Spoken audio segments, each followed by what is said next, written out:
દર્શક મિત્રો, કાલનો દિવસ કેવો એટલે કે એક એવો કાર્યક્રમ કે જેમાં આવતીકાલનું પંચાંગ, દિન વિશેષ, દિવસ રાતના શુભ ચોઘડિયા, 12 રાશિનું રાશિ ભવિષ્ય અને તમામ દર્શક મિત્રોની સમસ્યાનું નિરાકરણ કિશન મહારાજ આપે છે. ખાસ કરીને કાર્યક્રમની મધ્યમાં આપણે એક વિશેષ મુદ્દા પર ચર્ચા કરીએ છીએ. આજનો મુદ્દો છે કે ઘણા લોકોમાં વિટામિનની વધઘટ જોવા મળતી હોય છે, વિટામિનની કમી જોવા મળે છે, જેના લીધે અનેક પ્રકારની તેમને કહી શકાય તો સારવાર લેવી પડતી હોય છે, અનેક પ્રકારના રોગ થતા હોય છે. તો ખાસ જ્યોતિષ શાસ્ત્ર પ્રમાણે ગ્રહો કયા હોય, યોગ કયા બને જેનાથી વિટામિનની કમી માણસમાં જોવા મળે, તેને લઈને કિશન મહારાજ માહિતી આપશે. ખાસ કાર્યક્રમના અંતમાં વાત કરીશું આવતીકાલે જેમનો જન્મદિવસ છે તેમનું આવનારું વર્ષ કેવું રહેશે. તો તમામ માહિતી આપવા માટે આપણી સાથે જોડાયા છે કિશન મહારાજ. દર્શક મિત્રો સૌને પ્રણામ, નમન, વંદન, સ્નેહથી સ્પંદન, સૌને દિલથી અભિનંદન. જય શ્રી કૃષ્ણ, જય મહાદેવ, જય શ્રી કૃષ્ણ. દર્શક મિત્રો, જય શ્રી રામ. આપ સૌનું હાર્દિક સ્વાગત છે આપણા સરસ મજાના કાર્યક્રમ કાલનો દિવસ કેવોમાં. બેને કીધું એમ અમુક લોકોને વિટામિનની કમી છે, અમુક લોકોને એક ખાસ ફરિયાદ હોય છે, ખાસ આપણી માતાઓને, આ છોકરો આળસુ છે, કશું જ કામ નથી કરતો, તો ભાઈ આળસુ કેમ છે?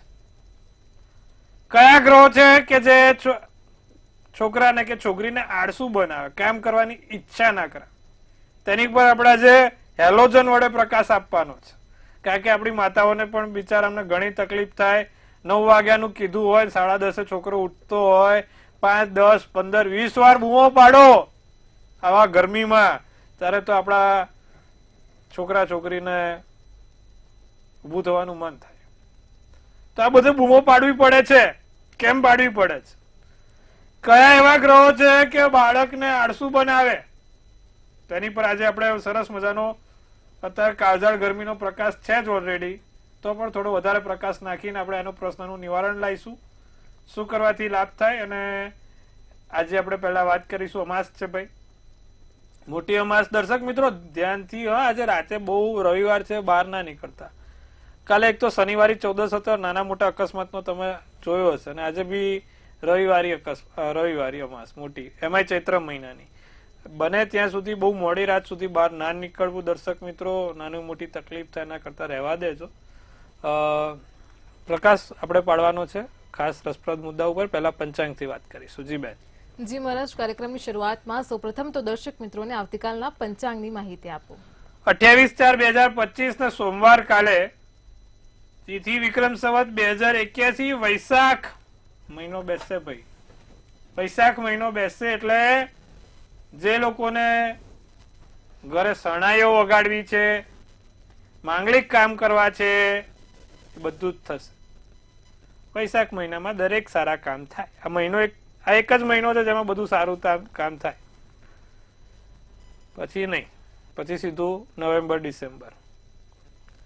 એટલે વૈશાખ સુદ એકમ થી વૈશાખ સુદ 14 પહેલા, વૈશાખ વધ 14 પહેલા કોઈ પણ નાના મોટા માંગલિક કામ પતાવ હોય તો થાય. એટલે હવે ઘરે શરણાઈઓ બરણાઈઓ વગાડવી હોય તો થઈ શકે.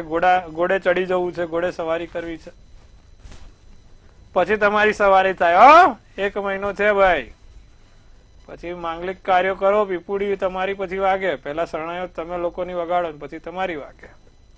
ચંદ્ર મેષ રાશિનો, મૂળાક્ષર અલઈ, ભરણી નક્ષત્ર, આયુષ્યમાન યોગ છે, કરણ કિસ્તુમ ધન રહેશે. અને જે વિછોડો કે પંચક કીધું એ પ્રમાણે આજે ચંદ્ર ઉતરી ગયો, એટલે મીન રાશિનો ચંદ્ર ઉતરે એટલે પંચક પણ પૂર્ણ થાય, વિછોડો પણ ના આવે.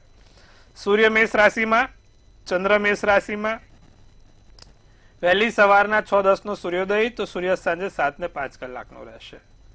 6:12 ચંદ્રોદય, તો ચંદ્રાસ્ત 7:54 રહેશે. અભિજીત મુહૂર્ત ની વાત કરીએ તો 12:11 થી 1:03 અભિજીત મુહૂર્ત છે. અભિજીત મુહૂર્ત એટલે કે સારામાં સારું ચોઘડિયું, કોઈ પણ પ્રકારના નાના મોટા કામ કરવા, નવા કાર્યો કરવા માટે અભિજીત મુહૂર્ત રહેશે. રાહુકાળ 7:45 થી 9:23 સાથે કાલે દિવસ સારો. કોઈ પણ પ્રકારના નાના મોટા કામ, નવા કામ કરવા છે તો થઈ શકશે, શંકાના સ્થાન નથી. તો દરેક સારા કાર્ય કરવા માટે કાલે દિવસ સારો છે. આગળ દિવસની શરૂઆતમાં શું કરવું તે આપણે વિશેષ ચર્ચા કરીશું, દિન વિશેષની. જી બેન. જી મહારાજ, કાર્યક્રમમાં આગળ હવે દર્શક મિત્રોને આવતીકાલના દિન વિશેષની માહિતી આપો. દિન વિશેષમાં કાલે ભાઈ સોમવાર, શિવલિંગ ઉપર જળ અભિષેક થાય ને એનાથી મોટું કશું જ નથી. સોમવારનો દિવસ છે. દૂધ, કાળા તલ અને મધ ત્રણેય વસ્તુ ભેગી કરવાની. ફરી એક વાર, દૂધ, કાળા તલ અને મધ ત્રણેય વસ્તુ ભેગી કરીને ભગવાન શંકરને શ્રી પંચાક્ષર સ્તોત્રમનો પાઠ નાગેન્દ્ર હરાય ત્રિલોચનાય ભસ્માંગરાગાય મહેશ્વરાય નિત્યાય શુદ્ધાય દિગંબરાય તસ્મય મકારાય નમસ્તે.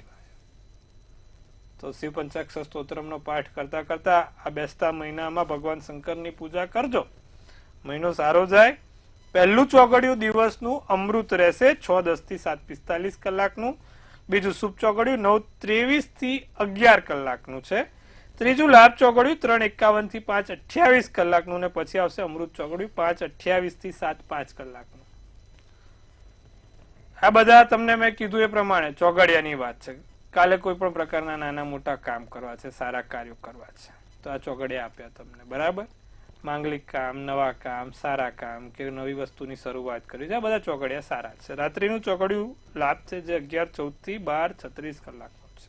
આ રાત્રિનું ચોગડિયું. લાંબી ક્યાંય મુસાફરી કરવા જવું છે, નાની મોટી જગ્યાએ જવું છે, તો આ રાત્રિના ચોગડિયામાં જવાય. તો એકંદરે કાલે દિવસ સારો છે. બેસતો મહિનો બેઠેલો છે. નાના મોટા કામ કરવા તો થઈ શકશે. જી બેન. જી મહારાજ, કાર્યક્રમમાં આગળ હવે આપણે એક વિશેષ અને રસપ્રદ મુદ્દા પર ચર્ચા કરીશું. જેવી રીતે તમે જણાવ્યું કે આજની મહિલાઓને, ખાસ આપણા દર્શક મિત્રો જ પ્રશ્ન પૂછતા હોય છે કે તેમના બાળકો ખૂબ જ આળસમાં રહેતા હોય છે, કામ સમયસર કરતા નથી. તો ખાસ કુંડળીમાં કયા પ્રકારના ગ્રહો અને યોગ બને છે જેથી માતાઓ અને બાળકો પાસે કામ લેવા માંગતી, પરંતુ બાળકો ખૂબ જ આળસમાં રહેતા હોય છે? તેના પાછળનું કારણ શું છે? ખાસ દર્શક મિત્રોને જણાવો. અમારા ત્યાં બધા બહુ ફરિયાદ લઈને આવે છે કે મારો છોકરો તો એટલો આળસુ છે કે મારા જેને 5 થી 10 વાર કહો ત્યાર તો ઉભો થાય.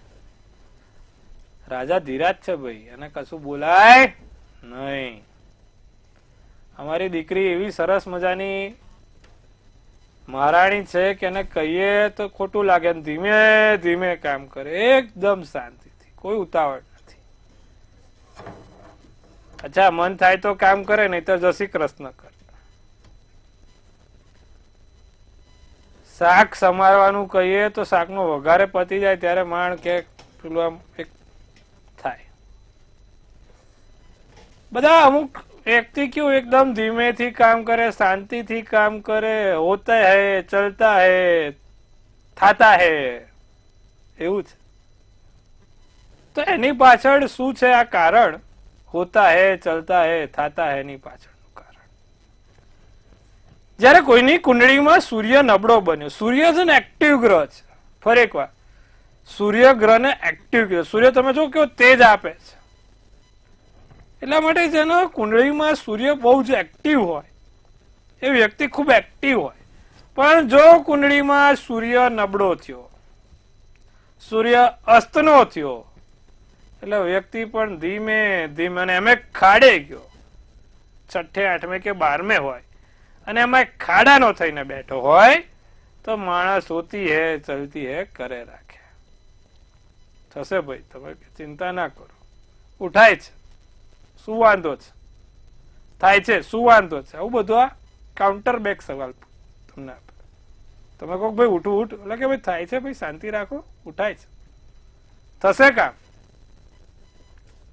એટલે ભાઈ બધા સરકારી નોકરીમાં પેલા સૂર્ય નબળા વાળા ના હોય. દર્શક